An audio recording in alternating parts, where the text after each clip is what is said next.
What is going on, all y'all? I'm back. Today's the day I finally speak on the big announcement video that I spoke on in the last the year review video. So I've been super busy with work, so I haven't had the time to do it. So I finally took a day off, and I was like, today's the day I'm recording this. It was raining a lot earlier, so I just waited until it stopped raining. So it is supposed to pick back up, so hopefully I can get this video done before that happens. But I mean, I'm like down the road from my house, so I'm not sure either way. So today I want to speak on what the next step for this car is going to be. And I wanted to do a little different video where I wish I could have done like a POV driving. Like, I really want to get a GoPro, but basically what the next step for the car is, obviously y'all can probably tell by the title, is I'm going to be turboing the 3-valve. So I think originally a lot of people, when they get a 3-valve or consider getting a 3-valve, boost is always an option. And the On3 performance kit is super cheap, so a lot of people go with that. But the one I'm doing is not the On3 performance kit. I wanted to bring the turbo out here and actually show y'all a picture of it, but like I said, it was supposed to pick back up and raining and all that, so I didn't want to risk it getting wet out here or anything like that, because I was gonna like prop the hood open and do all that cool stuff, but I don't want to risk that. So I'll probably put it in the thumbnail along with the car, like take a picture once I get home. But yeah, so basically I'm not doing the On3 turbo kit. It's not a precision turbo. This is basically going to be a full custom job of this turbo kit. And I'm going to explain a little bit more on the route I'm going down and what I plan on doing, before y'all start roasting me and be like, yo, you're going to blow the motor and all that. I'm not going to blow this engine up. I have a plan. And just let me get to that and tell y'all what the build route is going down.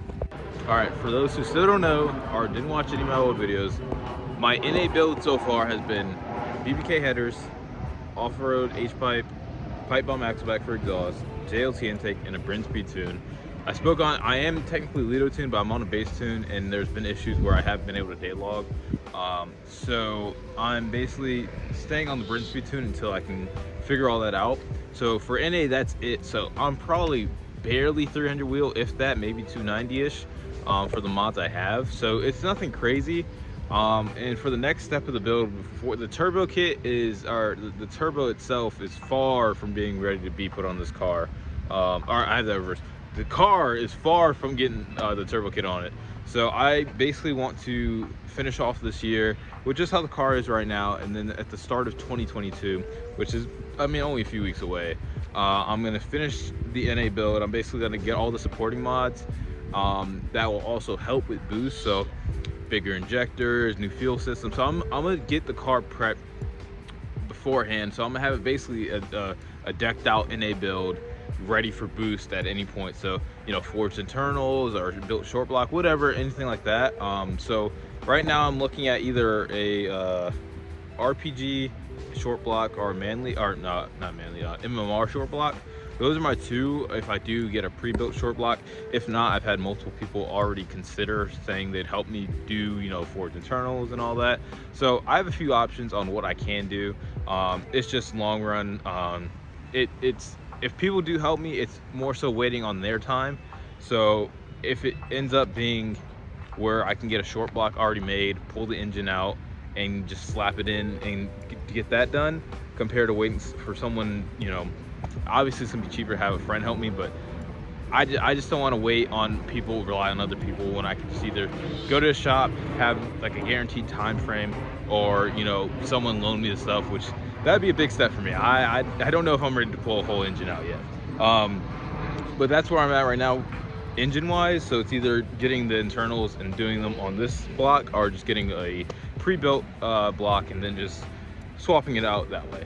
So that's it for, I'm only building the bottom end for right now. I talked to a lot of people in the chat, a lot of people who actually boosted their 3-valve. They said short block, all you need for, you know, a solid amount of power. You know, if I'm aiming for 600, 700, I'm good with that.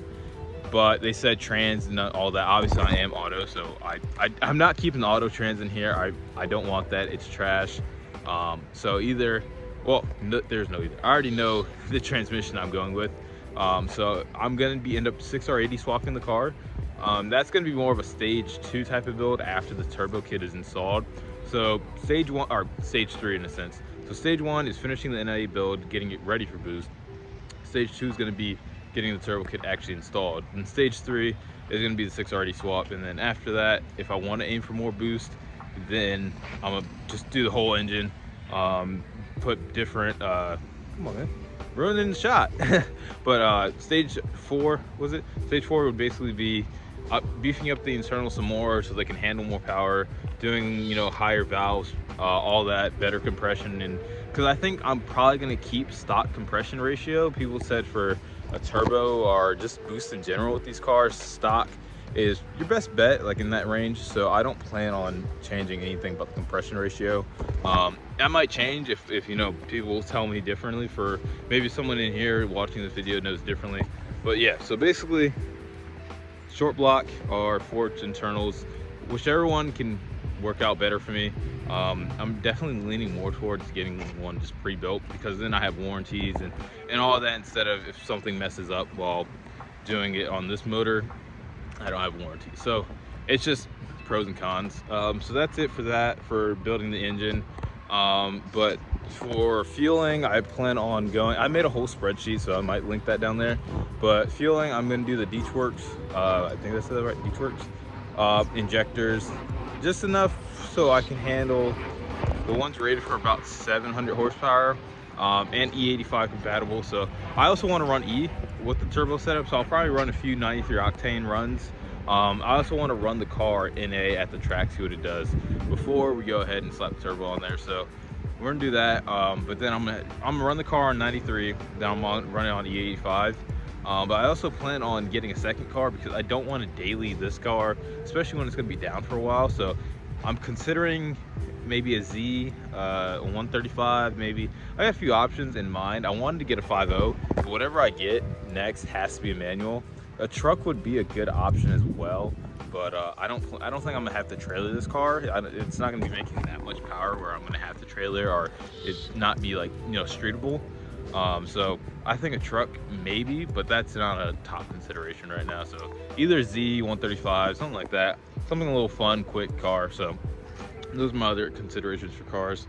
But yeah, I'm really excited for this turbo kit because it's massive. It's an 88mm turbo. I'm gonna drop all the specs of the turbo that I got from it. But the job itself is gonna be fully custom fabrication. So I don't have the piping. I have to get basically a custom, you know, intercooler setup, charge pipe, all that. So the shop I'm going to, I'm gonna see what they're gonna charge me or quote me for. The guy I bought it from actually owns a performance shop out in South Georgia. So he said he'd be willing to help me, but then again, it comes to that time where, one, he's 4 hours away, and two, it's relying on him to help me out because he owns his shop, like I said. So he has his priorities. He has to make money. He has to do other customers' cars. So I don't want to rely on that and be like I got to handle these customers and all that first. So I'd rather have a set time, also a shop that's 20 minutes for me compared to 4 hours, because I'm gonna have to drive out there and then I have no way back here. So, and then if I do get back here, so it's a lot. So I considered a lot of options. I'm just really happy because boost came out of nowhere. I didn't plan on boosting this car nearly this soon, and I didn't plan on going with a turbo. I wanted to do a Paxton, actually, the Novi 2200, I think it is. I think that's Paxton, or Vortec, whatever one. So I wanted to do that, but that did not work out clearly because I bought this turbo for $350. So actually, let me give you all some backstory. So my boy Monty S550, shout out to him for hooking me up with this deal. Actually knows this guy. I'm gonna lean on the car, I'm getting tired. So he actually knows this guy, and he was like, hey man, my homie's selling a turbo. I was like, why don't you want it? He was like, he was like, I want me a Whipple. So my homie wants a Whipple. So I was like, all right, well, how much you want for it? I thought he was gonna be like, oh, you know, 1,000, 2,000. Only $350. I said, all right, bet. So I bought this turbo for $350, and it's just the turbo, like I was saying. So it's gonna be a custom job here on out. The turbo itself was originally on a Fox body Mustang, and it only has a few quarter-mile passes on it. And the reason he took it off, there's nothing wrong with it. He actually got sponsored, so the sponsor was giving him a better turbo setup, I guess, or something. So basically, he had to take that off, and he was like, I need it gone. And he didn't list it for sale. He just, I guess, sent it in their group chat or something, and he hit me up first. So I was like, hey man, like, because I originally wasn't gonna be able to pick it up myself, so Monty picked it up for me, so that was clutch. because he said if I couldn't get it that day, like he was gonna list it for sale, and that it definitely would have sold fast. So I'm happy I got it when I did. You gotta make good connections, keep your homies close, no homo. But yeah, so that's how I got that turbo. So basically I'm gonna have to do I see, and this is the other thing, I don't know if I wanted to do like a side exit exhaust or how I want to do this turbo kit, because I have free range to basically do whatever, in a sense, and like a little side exit wouldn't be too bad, but then like I want to do like a whole front facelift on the car, so it's like I don't know. So I'm once I get in contact with the shop, once I can get the car in there and, you know, talk it up a little bit, see what they got to say, see what they can do, then we'll go from there. But yeah, so that's basically the big announcement, turboing the car, and it's going to be an exciting process. I plan on maybe summertime getting the turbo kit actually fabbed up, because I'm just going to work on getting the supporting mods like I was saying, so fueling, all that. So, and then suspension, I'm thinking either of just doing some more suspension, as in like panhard bar and some control arms, and maybe some upgraded shocks and struts, or I'm thinking just going straight coilovers, because I'm on SR springs now, but it only makes sense to go on coilovers as like the next upgrade instead of shock, struts, and all that. So y'all let me know what y'all think. I'm thinking just coilovers, and then do like a drag pack, like panhard bars, all that stuff. But yeah, so thank you all for watching. I hope y'all are excited for this build as much as I am. Wow, I've been rambling for a minute, but thank y'all so much. Be sure to like, comment, subscribe, and we're about to be lit with this turbo build.